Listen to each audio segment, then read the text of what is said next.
Since the election, President Trump has been raising a lot of money on his unfounded claims of widespread voter fraud. We know that Trump hasn't had much success actually challenging the results of the election in court. Still, the campaign announced it and the RNC raised more than $200 million between Election Day and November 23rd. Part of the fundraising push comes from nearly 500 emails in November, many of them pointing to this website, asking for donations purportedly meant to fund their efforts for recounts and the legal battles associated with them. But a look at the fine print tells a different story. In the days after the election, as much as 60% of the fund's proceeds were slated to go towards remaining campaign debt. And now the fine print has changed, designating that up to 75% of donations will now go to Trump's new political action committee, Save America. If you take a look at the campaign website, there are a few things that deserve a closer look.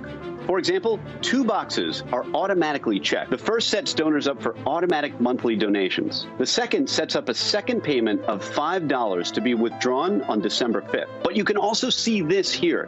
Your contribution will benefit Trump Make America Great Again committee. And the fine print is below, with money going to a slew of Trump and GOP entities. Large donations will go to the RNC's legal proceedings or headquarters account. So is all of this kosher? When does it go beyond just not reading the fine print and into deceptive practices that could be legally challenged? In the consumer world, it's usually on the consumer to read the fine print. Most people sign or click through documents that are legally binding without even looking at the fine print.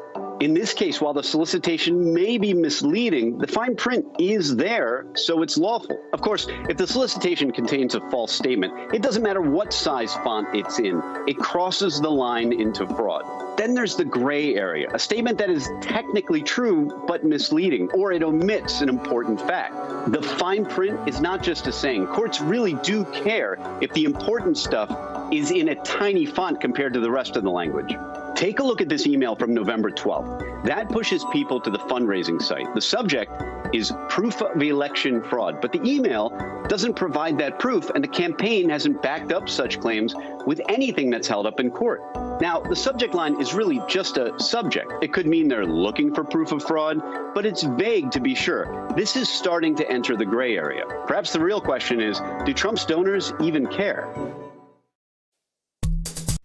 Hey, NBC News viewers, thanks for checking out our YouTube channel. Subscribe by clicking on that button down here and click on any of the videos over here to watch the latest interviews, show highlights, and digital exclusives. Thanks for watching.